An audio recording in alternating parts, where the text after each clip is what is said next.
Welcome everyone to the L7C podcast MMA edition. Today we are back talking about a lot of crazy stuff that has happened in the fight game since our last recording. I'm getting you ready for UFC 303. So we got the MMA expert, Mr. Chuck Marlowe. How are you doing today, sir? I'm doing fantastic. How are you doing, Martin? I'm doing well. I'm doing well. Chuck, man, we literally just had a podcast a couple weeks ago talking about 303, about McGregor, if it's going to happen, if he's going to fight. Then a week after, Chuck McGregor is out. That fight's been canceled. Yeah, like I said, it was some stuff still up in the air. I mean, there was signs saying that it could still happen. There were signs saying that it didn't couldn't happen. I mean, I told you what I thought my opinion was based off of it, Mhm. and where I thought Connor was in his time right now. And I think I was right. Kind of seems like I was right. Seemed like it was that leg, and he's still having issues with it in that shin area, and probably has some micro fractures that he needs to let heal. My guess. It's just I'm. This is probably devastating for a lot of fans, a lot of Mhm. people who are looking forward to that fight. A lot of people who's paid a lot of money and they're trying to sell their tickets now, because it's not what they were spending their money for, you know. So it kind of feels like a big blow to some people. But yeah, it's kind of crazy. So then, of course, that was supposed to be the main event of the card. And then when that got canceled, I was actually shocked to see who the main event now is, Chuck. Yeah, so once they were kind of scrambling last minute, I feel like, and they were calling around, making some calls. Some people said yeah, some people still didn't end up getting booked like they thought they were for these last second fights, but they ended up with Alex Pereira and Jiri Prochazka. So this is exciting, though. This is a fight that everybody wanted to see. This is a fight that people have been waiting for them to get their part two in. And Alex got the best of them in the first one, but coming back from this shoulder tear, Jiri looked pretty good. He put up a good performance, and he's got his title shot again already. And I mean, that's a good fight to put in there to make up for it. And it's a one that can get a lot of hype and get a lot of art, a lot of different things, and build up for it. It's not Connor. It's not what everyone expected, which is like Connor's huge to the UFC and to that big part of that fan base from day one, and so it's kind of devastating. But at the same time, you have a really, really good light heavyweight title bout, and I think it's going to be really good for Alex and Yuri to both just go out there and showcase something. See if Yuri can protect his legs this time. Yeah, Chuck, the reason I just think this is so crazy because we talked about it literally the last podcast. Make sure you go check that out. Pereira just fought at 300. He Yes, just fought. And now with Connor getting hurt, that quick turnaround, like, hey, are you guys down? You guys only have 2, maybe 3 weeks max to get your training in, do your film study, all of that. And I just think it's crazy. Like, I don't know why there wasn't a top star who hasn't fought in a while to put him in there, but Pereira just literally fought at 300. I think it really came down to at the end who can make the best pop for this card, and people feel like they still getting their value, and they thought Alex and Jerry probably was the best matchup for that. And that's one reason why. And I mean, Alex is all about taking risk, like he said, and he wants to go out and perform on short notice. He wants to make himself like a really prominent fighter and really build himself up. So we'll see. I mean, if he can do it. It is a quick turnaround. And with that quick turnaround, who does that favor more? Does that favor the favorite, Alex, or the underdog, Jerry? Jerry's currently a plus I can't 136. remember when Jerry last fought. I want to say it was like maybe around the same time Alex fought. So I mean, it's not that bad of a layoff. It could be worse. I think it's really not beneficial for either of them because the fact is that they're just kind of like both last second getting notices that this is going to happen. But I think that it kind of lays to the advantage of either fighter. I mean, Jiri has nothing to lose. He's coming off of that shoulder tear and coming off of that last win. So I think he has more to prove in the sense of just like I lost to him last time, and I don't want to lose again. So I think Jerry fought back in April, and Alex both fought. So they fought on the same card, at UFC 300, and yeah, he they both have the same layover time. So I don't think that's really going to play too much of a factor into it. Who do you like? Who do you like in this now main event? Um, I gotta roll with Alex. I mean, I think Alex last. I think Jerry just he's very he puts his head out there too much, and he doesn't really have any caution. So I think that Alex will really get a hand on him again, and he's going to catch him. And I just think Alex has too much strength at light heavyweight, especially where he doesn't have to worry about like his weight too much at heavyweight or anything, or underneath at middleweight or trying to cut too much weight. Um, so I think this is a good advantage for him, and I want to see how he does. It's going to be an interesting fight, They're just very interesting fight. going down this card too with the other co-main event. You got Brian Ortega versus Diego. Diego's the favorite right now, minus 135 to Brian's 114. What do you expect out of that fight? I mean, Diego's just coming off a win, and so is Brian. I think Diego's showcased a lot on UFC 300. They moved him up, and he really showcased what he could do against Yusuf. I think he's gonna put it on Brian. I'm not gonna say put it on Brian Ortega, like really put it on him, but I think he might really separate himself and show why he's getting all this hype and why he's getting a contender in number three ranked Brian Ortega, who just came off his fight night win against Yair Rodriguez back in February. So I think it's going to be exciting. I think there's going to be a little bit of grappling, but I think that Diego's going to pull it out and he's going to get what he needs to get done. And then you got Anthony Smith versus Carlos. Carlos is a big favorite, minus 500. Yeah, I think it was supposed to be Jamal Hill. If I'm Hmm. not mistaken, it was supposed to be Jamal Hill fighting on this card Yes. against Olberg, and he pulled out last minute injury. Like this is just becoming a theme lately. And then you had Anthony Smith step in.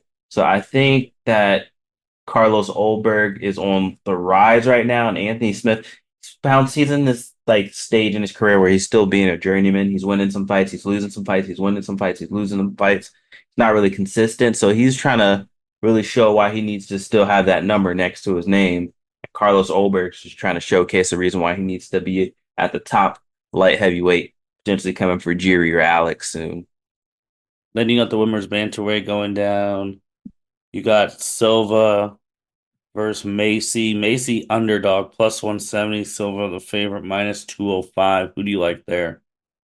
Um, Last fight I saw with Bueno Silva, she seemed like she was locked in and she really seemed laser focused. Hmm. And I think that was it was her against Raquel. And she was, no, actually, no. So I take that back, take my statement back. I remember her last fight, yeah, it was against Raquel for the belt. And she was standing there like a punching bag. And I think she needs to kind of showcase why she needs to have that number three next to her name. And I think Macy, I don't like these odds now that I think about it. I'm really thinking about it now. Minus 205 plus 170. I would take that plus money on Macy and Okay. see if Myra can still show that she has some fight in her to be fighting at a number three rank. Okay. Okay.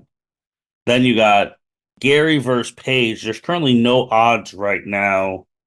Welterweight, but on the UFC site, who are you liking in that one? Um, and after seeing last fight with Michael Venom Page and making uh dang, I can't even think uh Kevin Holland. Yeah, making Holland look stupid and dancing around the cage and everything and making him feel like I've never seen Kevin Holland look like that. So it'll be an interesting fight. I I see why the odds probably aren't out. This is a close fight. Damn. Give me Machado just because of the undefeated, and I feel like he has a lot to prove still, and a lot of people who don't like him. for a good reason. But I think he'll go out and try and prove and show why he's deserves to be a top level fighter. See if he makes any different mistakes that Kevin Holland made. Any of these early prelim matches that got you excited? Cub Swanson and Andre Philly, two journeymen in their career. Okay. Philly, who's looking, he's still kind of young, but he's not old per se at the He's same the time. favorite, man. Minus Yeah, 192. The I club's mean, 160. he hasn't had many fights in the UFC in a long time, and I just want to see. I When I see him on a card, I'm always excited to see him fight. So I want to see what he does. Going against Cub Swanson, who I mean, we all know the name Cub Swanson. Um, we'll see. We'll see what Andre can do. I want to see if he's still in the UFC trying to like make some moves. It's one of my favorite fighters actually, so we'll see how that goes. And then Peyton Talbot, minus 1050 favorite, going against Giannis. I want to see what That's Peyton so has much. That's crazy. up his sleeve because man, his last fight he put the UFC on notice. So we'll see what he can do at the bantamweight division. Um, One of those younger fighters who you want to eventually see maybe to go up against Sean O'Malley. My brain is blanking today. Okay, okay. Any other matches, Chuck? For people, obviously, early prelims are only on UFC Fight Pass, and then the regular prelims are on ESPN, and then the main card on ESPN Plus or whatever you get your pay-per-views at. So, Chuck, Dana White, he is he was the latest interview on Club Shay Shay, Shannon Sharp's podcast. And obviously, you know, people go there, they start drinking that cognac and start saying some Yes, crazy sir. things. He's hyping up a fight. He's hyping up the card in September where they're going to be the first ever group to ever do a live performance or live thing inside the Sphere in Las Vegas. Yes, sir. $16 So million dollars in. obviously, Shannon asked, he's like, "Do you already have a card in mind?" He's like, "Yeah, we're working on something right now." I guess with that type of magnitude, I don't know if you could go to Pereira again because I feel like Pereira's going to be like fight fatigued the rest of the year. I don't think he'll be fight fatigued the rest of the year. Maybe till like fall, August, around that September time frame. That's only 2 months But away. you know who else who will be feeling healthy around that time? You think that's when he comes back? I mean, why not? It's a $16 million event. You know, why not keep this thing with Michael Chandler and Connor at bay? We could drag that out maybe till September. Let's also drag out John Jones. If we're gonna make this a one-time thing, $16 million in an event, if you're doing a one-time thing, Yeah. you're gonna have to make it a one-time thing, and you're gonna have to make some like title fights. Like you know how they wanted UFC 300 to be, Yeah. just with all that. That's what you would do for a one-time thing I where think you they need to put shock the world. I think they need to put the what was her name? Kayla? Oh, Or Kayla Harrison. yeah, I think she needs to be on Oh that yeah, card. give me Michael Chandler, Conor McGregor, John Jones, and maybe Stipe, maybe Alex, Does Stipe really maybe want to fight though, man? Or I is he don't think just Stipe. I don't know. I don't know what Stipe wants to do. That's where you also get that factor in there. But I think that if you do that, a card like that, it would sell. It would sell, and that's really what ultimately what he's looking for. So we'll see. yeah, I mean, that's gonna be a very interesting fight because just a whole card, since it's gonna be something completely new, and we'll see, we'll see.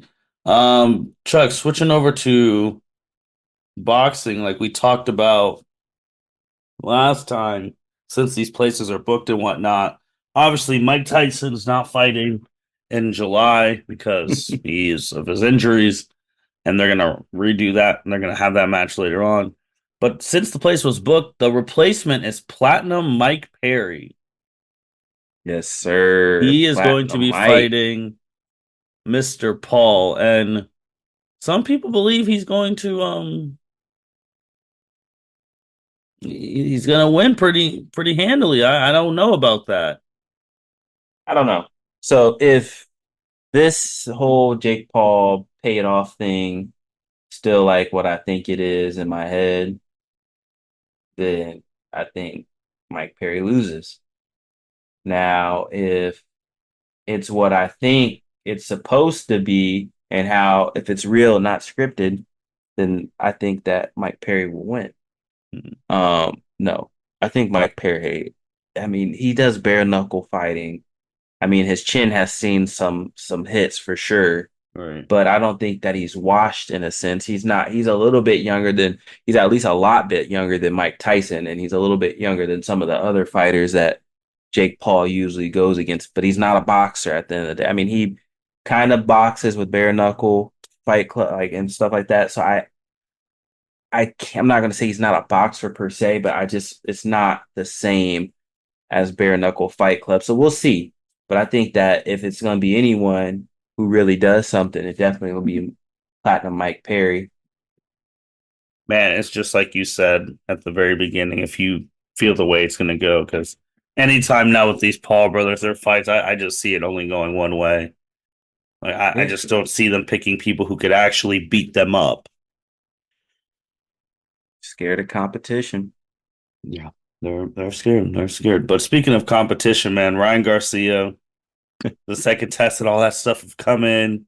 He's it got substantiated. So he's suspended for a year. This news came out today, day of recording on 6/20/2024. He's suspended for a year, has to give some money back. Devin Haney wanted that loss off his record, so now it's a no contest. And Chuck, my thing is if he had to give some money back to them, how come all the bettors who placed money on like Garcia, we should get our money back too. You don't know why? Because this is rigged. This is how this works, man. They don't want us to win. Do you think They people are going don't. to get their Conor McGregor money back? Because you already know people place bets on those. Oh no. I mean, it'll void. Hmm. That fight will void automatically, yes, but you're not some will offer cash outs, some won't. We'll see. I don't know though.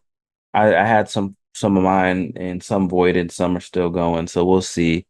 I just think this is absurd at this point.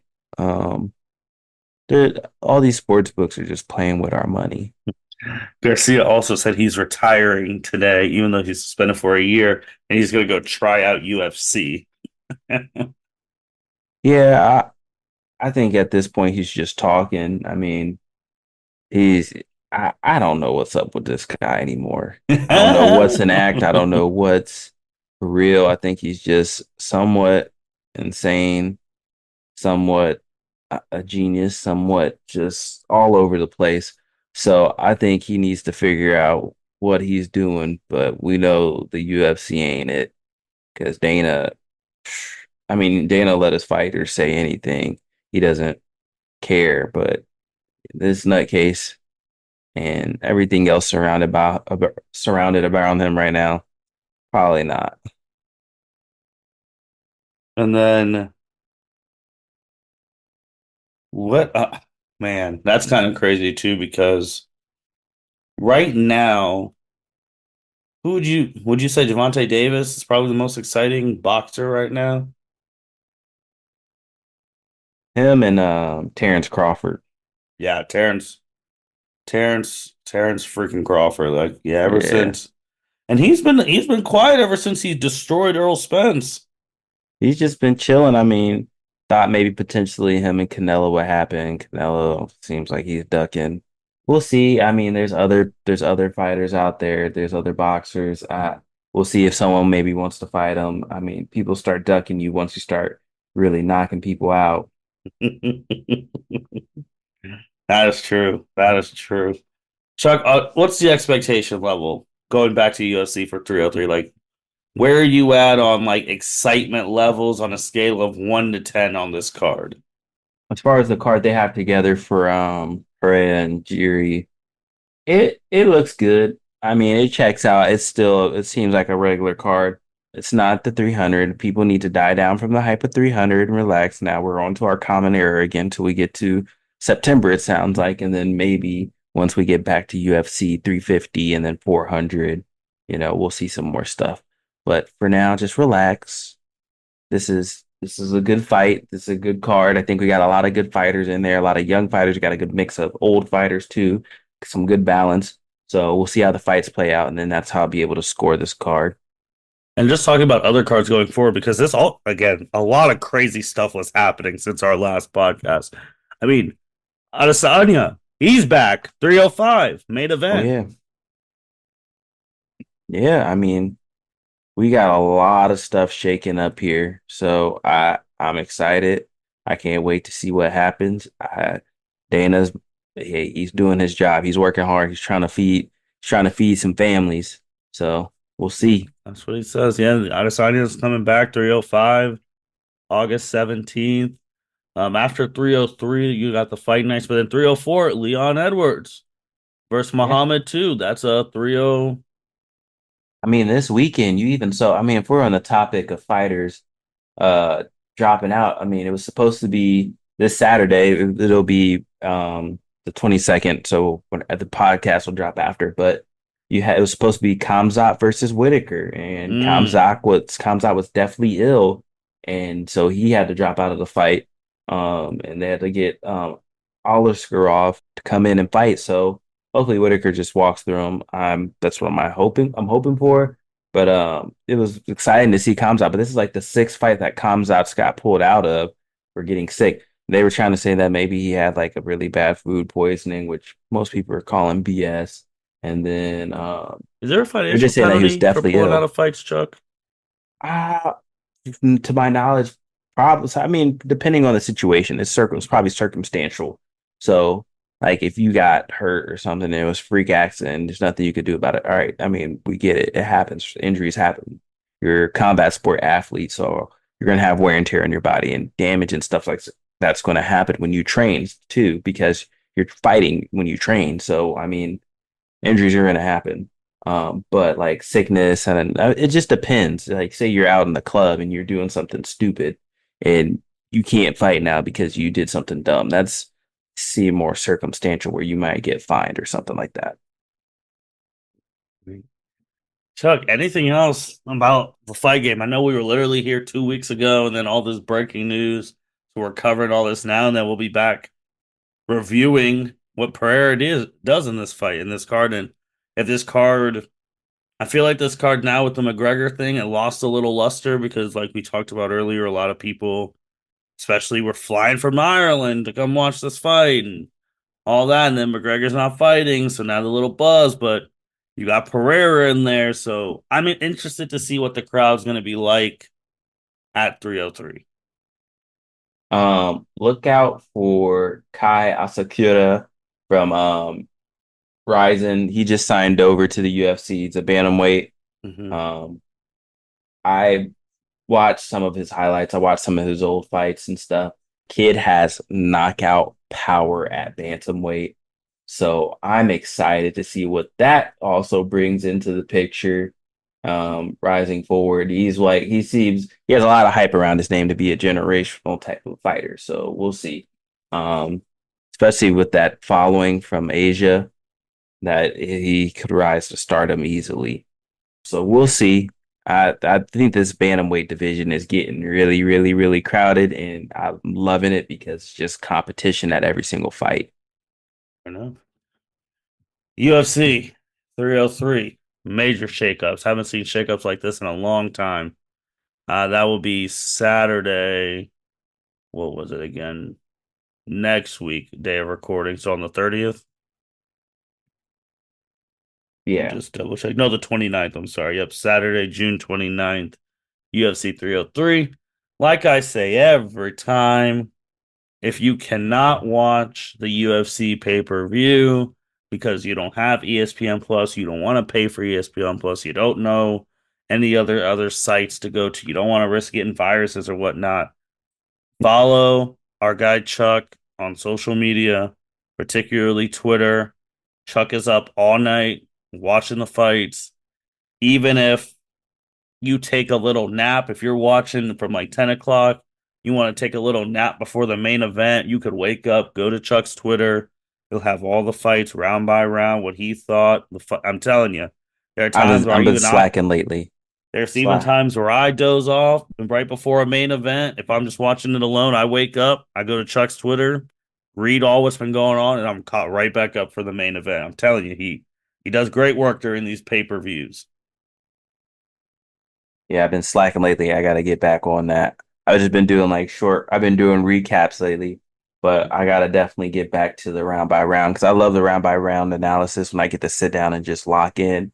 It's really Hmm. nice to just sit there from a judge's perspective, don't have any quorum in it. I know when I have my money on it, you want to kind of pick and side with the fighter, but just want to sit there and analyze and see what these fighters are doing. Right. And Chuck, where can they find your what can they find you on Twitter? What's your Twitter account again, man? Chuck the Duck MMA. And then you can find me on pretty much any platform, Chuck the Duck MMA or Chuck the Duck. Most likely Chuck the Duck MMA because it sticks easier on everything. It's the There one you that's go. not taken. There you go. There you go. With that being said, check him out on Twitter. I definitely will be on that time. June 29th, walk in UFC 303 and the CL7C podcast. Signing out. Thank you for listening to this episode of the L7C podcast. Be sure to like, rate, review, and subscribe to the channel. Follow us on all social media platforms, and we'll be talking to you guys soon. Take care.